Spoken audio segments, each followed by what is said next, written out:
Bismillahirrahmanirrahim. Assalamu alaikum students. I am Kamal Farooqiani from the Physics Department of Senior Girls Wing of Army Public School and College Fort Road. I welcome you to the online sport program daily video lesson of physics for class 2nd year. Students, today we will continue from chapter number 20, that is nuclear physics, and the topic which we will discuss today is nuclear fusion and radiation exposure that are given on the page number 406 of your textbook.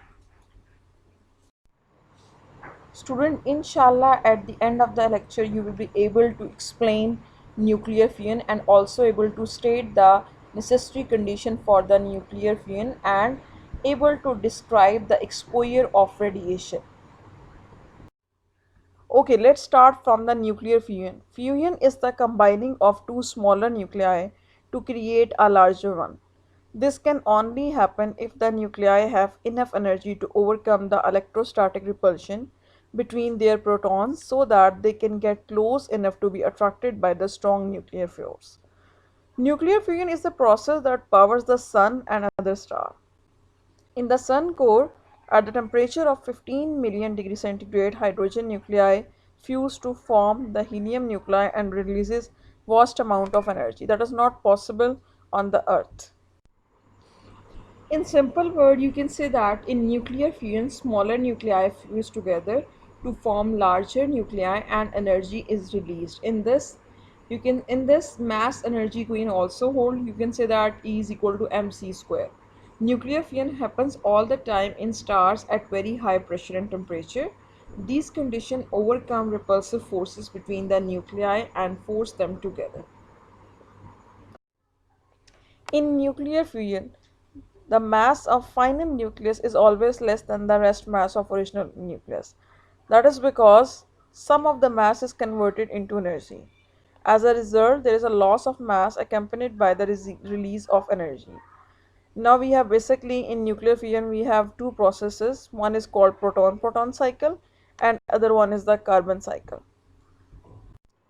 Different collisions of proton result in the formation of heavier nuclei whose collision in turn yield helium nuclei.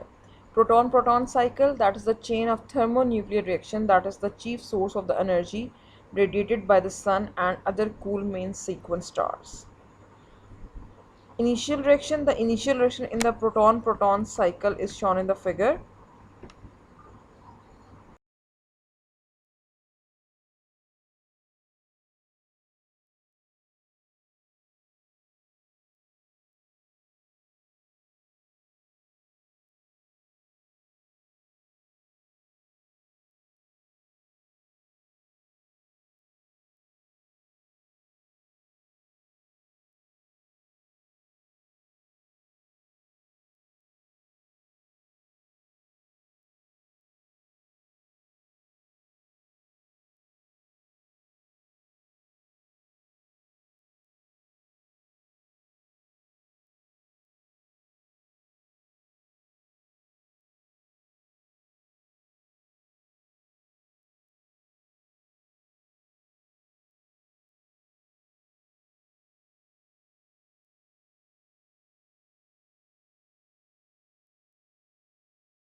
The total energy evolved in proton-proton cycle is approximately 24.7 mega electron volt, and proton-proton cycle is more efficient at low temperature. And in this, as a result, or you can say that in conclusion fusion reaction, basically we turn four protons into a helium nucleus, a positron, a gamma ray, and a neutron. The temperature of the stars are very high and they radiate tremendous amount of energy. The sun radiates almost 3.8 into 10 raised to power 26 joule of energy each second. The origin of such a tremendous amount of energy is neither chemical nor gravitational. The fusion of protons is supposed to release the energy in the sun and in other stars. A scientist suggests the following carbon-nitrogen cycle as one of the most important nuclear reaction for the release of energy by fusion. CNO cycle. The CNO cycle refers to the carbon nitrogen oxygen cycle, a process of stellar nucleosynthesis in which star on the main sequence fuse hydrogen into helium via a six-stage sequence of reaction. A carbon 12 nucleus captures a photon and emits a gamma ray producing nitrogen 13. As shown in the figure, we have basically 4 to 5 steps. In step number 1, carbon 12 react with the proton and produces nitrogen 13 plus gamma radiation. In the second step, nitrogen 13 decay and produces carbon 13 plus positron plus neutrino. In the next reaction, carbon 13 react with proton and produce nitrogen 14 plus gamma ray. In the next step, nitrogen 14 plus proton produces oxygen 15 plus gamma ray. In the next step, oxygen 15 decay and produces nitrogen 15 plus positron plus neutrino. And in the last step, nitrogen 15 react with the proton and produces carbon 12 plus helium. The net result is the formation of alpha particle and 2 positrons from 4 protons. Evolution of 24.7 mega electron volt energy. The initial carbon acts as a catalyst for this process since it reappears at the end. And the efficiency of the carbon cycle is more at high temperature as compared to the low temperature. And the next topic is radiation exposure. So firstly, what is radiation? Radiation is energy. It travels in the form of energy waves or high speed particle. Radiation can occur naturally or by man-made. There are two types of radiation. One is called ionizing radiation and second one is non-ionizing radiation. Ionizing radiation, this kind of radiation on interaction with matter can produce charged particle called ions. And the non-ionizing radiation, this kind of radiation cannot produce ions. In ionizing radiation, some of these rays in excess can be harmful. These are even used for the medical purposes, for example, X-rays, cosmic rays, gamma rays.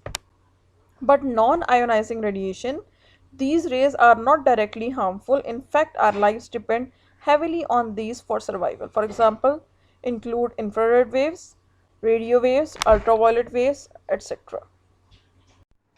Students, we will study radiation exposure in three parts. Firstly, what is radiation exposure?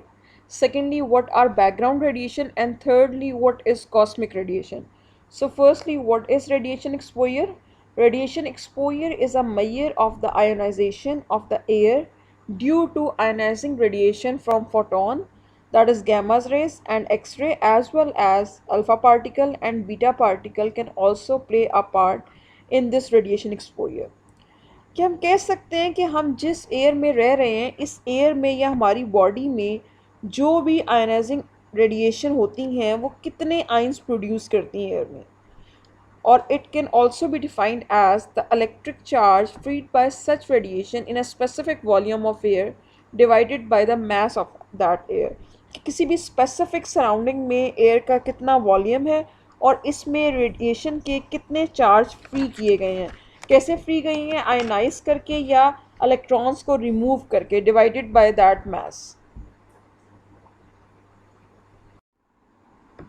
What are background radiation? Background radiation is all around us all the time. Most of it forms naturally from minerals. These radioactive minerals are in ground, soil, water, and even our bodies. Now, what are sources of background radiation? The first source of background radiation is cosmic radiation. In space, we have highly energy positively charged particle and electromagnetic radiation that hits the surface of the earth, and earth's magnetic field behave like a protective layer in the case of these cosmic rays. Now the second source of background radiation is ultraviolet, and we have three types of ultraviolet rays: ultraviolet A, ultraviolet B, and ultraviolet C. And in this case, ozone layer behave like a protective layer. The depletion in the ozone layer particularly filters ultraviolet rays reaching us. Now the next one is the radioactive elements. Normally हम जिस atmosphere में रह रहे हैं वहाँ पे बहुत सारे सोर्सेज तो नहीं है हमारे पास, लेकिन नॉर्मली यूरेनियम प्रेजेंट है, और यूरेनियम जो है वो डिके करती है in the presence of alpha particle in radium, और रेडियम डिके करता है in the presence of alpha particle in radon. और रेडॉन को हम ट्रैप नहीं कर सकते because radon is a gas, लेकिन अगर हम अपने घर में बहुत अच्छी वेंटिलेशन कर लें तो हो सकता है कि रेडॉन गैस जो है वो इन्वायरमेंट में चली जाए। इट्स मीन कि हम सारे जो हैं वो रेडॉन गैस की इन्फ्लुएंस में हैं, और रेडॉन जो है वो बहुत सारी डिजीजेस कॉज कर सकती है। Now the next one is the main, that is the all types of food also contain a little radioactive substance, mostly such as potassium 40 and carbon 14. For example, अगर आप एप्पल खा रहे हो तो Apple में भी कार्बन 12 भी present हो सकती है, कार्बन 14 भी। आपने ये चेक करना है कि आप कौन सा इसमें एलिमेंट प्रेजेंट है, आइसोटॉप, यानी कि या कार्बन 12 है या कार्बन 14 है। अगर तो कार्बन 12 प्रेजेंट है तो it's mean that is stable, लेकिन अगर कार्बन 14 प्रेजेंट है that is unstable, and that is also a source of beta particle. It means इसमें भी लिटल या आप कह सकते हो हैवी रेडियो एक्टिव एलिमेंट्स हैं। Now the last one is the X-ray. X-ray जो है बेसिकली कहाँ कहाँ से आ रहा है, एक्सपोजर ऑफ एक्सरेज की अगर हम बात करें, एक्सरे हमारे पास आ रहा है फ्रॉम टीवी स्क्रीन। पहले तो हमारे पास स्क्रीन जो थी वो आपके पास इलेक्ट्रॉन बीम से थी, लेकिन अब प्लाज्मा से है, तो इट्स मीन आपकी स्क्रीन में भी एक्सरेज प्रेजेंट है। Secondly from medical facilities, from sun, from hospitals, from nuclear waste, from the industries. It means कि रेडिएशन, हर किस्म की रेडिएशन प्रेजेंट है। आपके इन्वायरमेंट में डिपेंड करता है कि वो रेडिएशन जो है वो किस तरह से हार्मफुल है आपके लिए। मोस्टली जो आपके पास रेडिएशन है वो किस किस तरह की आपको अफेक्ट कॉज कर सकती हैं। फर्स्टली वो इंक्रीज कर सकती हैं eye and skin diseases, secondly cardiovascular disease, cancer, radiation syndrome, and low-level background radiations from natural sources normally considered to be harmless. However, higher level of exposures are certainly damaging. Thank you so much.